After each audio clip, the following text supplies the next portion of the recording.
ಬಂದದ್ದು ಮರುಭೂಮಿಗೆ ಮಳೆ ಬಂದಂತಾಯ್ತು. ಒಳಗಡೆ ಬನ್ನಿ ಗೌಡ್ರೆ. ಏನು ಈ ಗುಡಿಸಲಿಗೆ ನಮ್ಮ ಗೌಡ್ರು ಬರೋಲ್ಲ? ಚೇಚೆ, ಈ ಭಿಕಾರಿ ಗುಡಿಸಲಿಗೆ ಬಂದಿದ್ದು ಇನ್ನ ಅತಿಥಿ ಸತ್ಕಾರಕ್ಕಲ್ಲ. ಮತ್ತೆ ಬಂದ ವಿಷಯ ಗೌಡ್ರೆ? ನಿನ್ ಗುಂಡ ಅಲ್ಲ, ನಿನ್ ಗಂಡ ನಮ್ಮ ಗೌಡ್ರ ಹತ್ರ ಕುಡಿಯಬೇಕಂತಂದ್ರೆ ಸಾಲ ಮಾಡಿದ್ದಾನೆ. ಏನು ಸಾಲನ? 3 ಹೊತ್ತು ಊಟಕ್ಕೂ ಪರದಾಡುವ ಪರಿಸ್ಥಿತಿಯಲ್ಲಿ ನಾನಿರುವಾಗ ಈ ಸಾಲವನ್ನಾದ್ರೂ ಹೇಗೆ ತೀರಿಸಲಿ ಗೌಡ್ರೆ?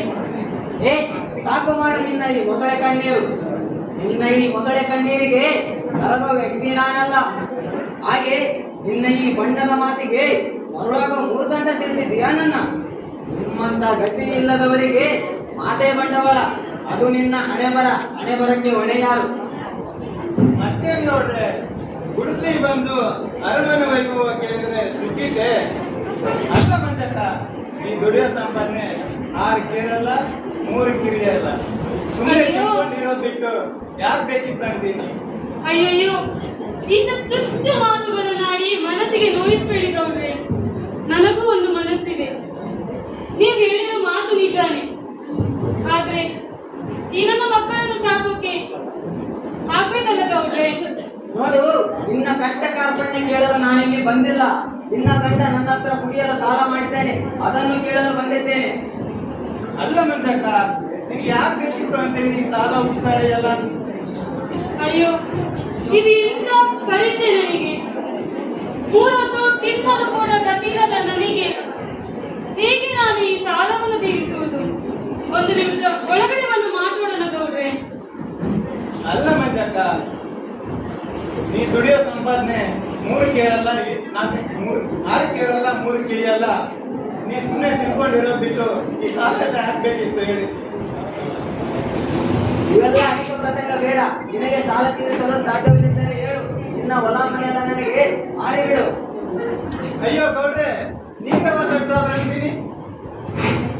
ನಿಮ್ ತಲೆಯಲ್ಲಿ ಏನಾದ್ರು ನಲ್ಲಿ ತುಂಬಿಕೊಂಡಿದ್ದೇನಾ ಅಂತ. ಅವ್ರ ಹೊಲ ಇರೋದು 3 ಗುಂಟೆ. ಇನ್ನು ಮನೆ ಅಂತ ಕೇಳೋದೇ ಬೇಡ. 3 ಕಾಸಿ ಬಾಳಲ್ಲ. ಮತ್ತೆ ಇವ್ರ ಏನಿದೆ? ಅಯ್ಯೋ ಗೌಡ್ರೆ, ಕಣ್ ಮುಂದೆನೆ ಮುದ್ದಾದ 2 ಮಕ್ಕಳಿದ್ದಾರೆ. ಒಬ್ಬರು ನಮ್ಮ ಮನೆಗೆ ಕೆಲಸಕ್ಕೆ, ಇನ್ನೊಬ್ಬರು ಓದಿ ಕೆಲಸಕ್ಕೆ ಅಂದ್ರೆ ಆಯ್ತಪ್ಪ. ಅಯ್ಯೋ ದಯವಿಟ್ಟು ಗೌಡ್ರೆ, ನಿಮ್ಮ ಕಾಲಿಗೆ ಬೀಳ್ತೇನೆ. ಅವರಿನ್ನು ಹಸುಗೂಸುಗಳು. ಅವರನ್ನು ಈಗಲೇ ನರಕಕ್ಕೆ ತಳ್ಳಬೇಡಿ ಗೌಡ್ರೆ. ನಾನು ಬಡವಳಿರಬಹುದು, ಆದ್ರೆ ನನ್ನ ಕಣ್ಣ ಮುಂದೆಯೇ ನನ್ನ ಮಕ್ಕಳು ಜೀತದಾಗಿ ಬದುಕುವುದನ್ನು ನಾನು ಸಹಿಸಲಾರೆ ಗೌಡ್ರೆ, ನಾನು ಸಹಿಸಲಾರೆ. ಅಮ್ಮ, ಅಲ್ಬೇಡ ಅಮ್ಮ. ನಿನ್ನ ಈ ದುಃಖವನ್ನು ನೋಡ್ಲಿಕ್ಕೆ ನಮ್ಮಿಂದ ಆಗ್ತಾ ಇಲ್ಲ ಅಮ್ಮ. ಶಿಕ್ಷಣವು ಬಡತನಕ್ಕೆ ಸಲ್ಲದು. ನಮ್ಮ ಪರಿಸ್ಥಿತಿ ಹೀಗೆ ಮುಂದುವರೆದರೆ ನಮಗೆ ಮುಂದೆ ನೆಲೆ ಕೂಡ ಸಿಗೋದಿಲ್ಲ ಅಮ್ಮ. ನಾವು ಗೌಡ್ರ ಜೊತೆ ಕೆಲಸಕ್ಕೆ ಹೋಗ್ತೇವೆ ಅಮ್ಮ. ಬೇಡ ಮಕ್ಕಳೇ, ಹೋಗ್ಬೇಡಿ ಮಕ್ಕಳೇ ನೀವು. ಹಾಗೆಬೇಡಿ ಅಮ್ಮ. ಇಷ್ಟೆಲ್ಲ ನಮ್ಮ ಕಷ್ಟಪಟ್ಟದ್ದು ಸಾಕು. ನಾವು ಅವರು ಹೇಳಿದಾಗೆ ಅವರ ಮನೆಗೆ ಕೆಲಸಕ್ಕೆ ಹೋಗ್ತೇವೆ ಅಮ್ಮ. ಬೇಡ ಮಕ್ಕಳೇ, ನೀವು ಶಿಕ್ಷಣವನ್ನು ಪಡೆಯಬೇಕು ಮಕ್ಕಳೇ. ಜೀತದಾಳಾಗಿ ಬದುಕಬೇಡಿ ಮಕ್ಕಳೇ. ಹಾಗೆಬೇಡಿ ಅಮ್ಮ, ನಾವು ಹೋಗ್ತೇವೆ. ಬೇಡ ಮಕ್ಕಳೇ, ಹೋಗ್ಬೇಡಿ ಮಕ್ಕಳೇ, ಹೋಗ್ಬೇಡಿ ಮಕ್ಕಳೇ, ಬನ್ನಿ. ಹೋಗ್ಬೇಡಿ ಮಕ್ಕಳೇ. ರಾಮು, ನಿಮ್ಮ ಯಾಕೆ ಶಾಲೆಗೆ ಹೋಗ್ತಿಲ್ವಾ? ಇಲ್ಲ ಟೀಚರ್, ಇನ್ ಮುಂದೆ ನಮ್ಗೆ ಶಾಲೆ ಕನಸು ಮಾತ್ರ. ಏನ್ ಹೇಳ್ತಿದ್ದೆ ರಾಮು? ಹೌದು ಟೀಚರ್, ನಮ್ಮಂತ ಬಡವರು ಶಿಕ್ಷಣವನ್ನು ಕನಸು ಕಂಡರೆ ಅದು ಹಗಲು ಕನಸು ಕಂಡಂತೆ. ನಮಗೆ ದುಡಿಮೆಯೇ ದೊಡ್ಡಪ್ಪ. ದುಡಿಮೆಯ ಇಷ್ಟು ಚಿಕ್ಕ ವಯಸ್ಸಿಗೆ ಎಂತಕ್ಕೆ ಹೋಗ್ತೀರಾ? ನಮ್ಮ ಸಂವಿಧಾನದಲ್ಲಿ ಏನ್ ತಿಳಿಸಿದ್ದಾರೆ ಗೊತ್ತಾ ನಿಮ್ಗೆ? ಕಾನೂನು ಅನುಚ್ಛೇದ 24ರ ಪ್ರಕಾರ 14 ವರ್ಷ ಕೆಳಗಿನ ಮಕ್ಕಳನ್ನ ಯಾವುದೇ ಕ್ಷೇತ್ರದಲ್ಲಿ ಕೆಲಸಕ್ಕೆ ಇಡುವಂತಿಲ್ಲ. ಹಾಗೇನಾದ್ರೂ ಇದ್ರೆ ಅದು ಕಾನೂನುಬದ್ಧ ಅಪರಾಧ. ಈ ಕಾಯ್ದೆ 1976ರಲ್ಲಿ ಜಾರಿಯಾಗಿದೆ. ಬಾಲ ಕಾರ್ಮಿಕ ಪದ್ಧತಿ ಎಲ್ಲಿಯಾದ್ರೂ ಕಂಡು ಬಂದಲ್ಲಿ ಅದಕ್ಕೆ ತಕ್ಕ ಶಿಕ್ಷೆ ಇದೆ. ಆ ಶಿಕ್ಷೆ ಏನ್ ಗೊತ್ತಾ ನಿಮ್ಗೆ? ಯಾರು ಈ ಮಕ್ಕಳನ್ನ ಕೆಲಸಕ್ಕೆ ಇಟ್ಟುಕೊಂಡಿರ್ತಾರೋ ಹಾಗೂ ಅವರ ತಂದೆ ತಾಯಿಗೂ ಸೇರಿ 6 ತಿಂಗಳಿನಿಂದ 2 ವರ್ಷದವರೆಗೆ ಜೈಲು ಶಿಕ್ಷೆ. ಅಷ್ಟೇ ಅಲ್ಲ, 20,000ದಿಂದ 50,000ದವರೆಗೆ ದಂಡ ವಿಧಿಸಲಾಗುತ್ತದೆ. ಸ್ವಲ್ಪ ಎಚ್ಚರವಿರಲಿ. ಛತ್ರಿ, ಏನು ಇದು? ಈ ಟೀಚರ್ ಅಮ್ಮ ಕಾನೂನು ಗೀನೂನು ಕೋರ್ಟ್ ಕೇಸು ಅಂತಿದ್ದಾಳಲ್ಲ. ಗೌಡ್ರೆ, ಏಮನ್ ಮಾತು ಕೇಳಿದ್ರೆ ಜೀವ ಬಾಯಿ ಬಂದಿತ್ತ ಅಂತೀನಿ. ಸಾಲ ಕೇಳಕ್ ಬಂದ್ರೆ ಕಾನೂನು ಗೀನು ಅಂತವಳೆ. ದಯವಿಟ್ಟು ಟೀಚರ್ ನಮ್ಮನ್ನು ನಮ್ಮ ಪಾಡಿಗೆ ಬಿಟ್ಟು ಬಿಡಿ. ಹೇಗೋ ಜೀವನ ಸಾಧಿಸ್ತೇವೆ. ನಮ್ಮಮ್ಮ ಖುಷಿಯಾಗಿರ್ಬೇಕು.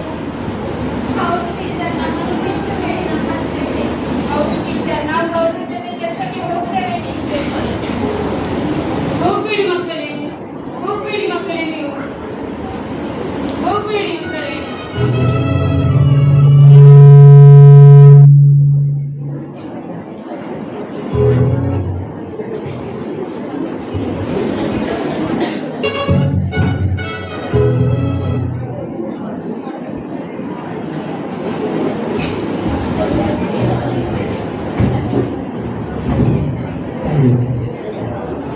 ಕೆಲವು ವರ್ಷಗಳ ನಂತರ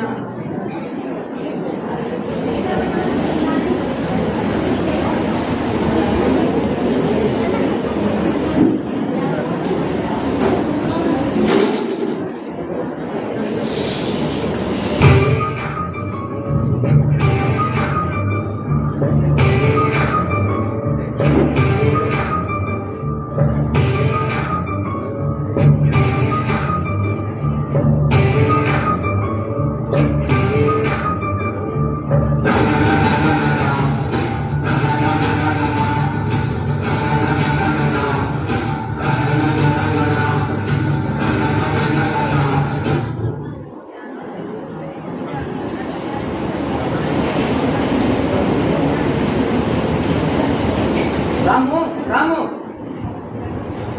ಹೇಳಿ ಗೌಡ್ರೆ, ಬೇರೆ ವಿಷಯ? ಏನಿಲ್ಲ ರಾಮು, ಮೊನ್ನೆ ಸುದ್ದಿಯಲ್ಲಿ ಒಂದು ಸೈಟ್ ತಗೊಂಡಿದ್ದಲ್ಲ, ಅದನ್ನ ರಿಜಿಸ್ಟ್ರೇಷನ್ ಮಾಡ್ಕೋಬೇಕು. ಅದಕ್ಕೆ ನೀನು ತಹಸೀಲ್ದಾರ್ ಆಫೀಸ್ಗೆ ಹೋಗು. ನಾನು ಅವ್ರ ಜೊತೆ ಎಲ್ಲ ಮಾತಾಡಿದ್ದೇನೆ. ಅವರಿಗೆ ನನ್ನ ಪರಿಚಯ ಉಂಟು. ನಾನು ಇನ್ನೊಂದು ಸಾರಿ ಕಾಲ್ ಮಾಡಿ ಮಾತಾಡುತ್ತೇನೆ. ನೀನು ಹೋಗಿ ಬಾ. ಆಯ್ತು ಗೌಡ್ರೆ, ನಾನು ಹೊರಡ್ತೇನೆ.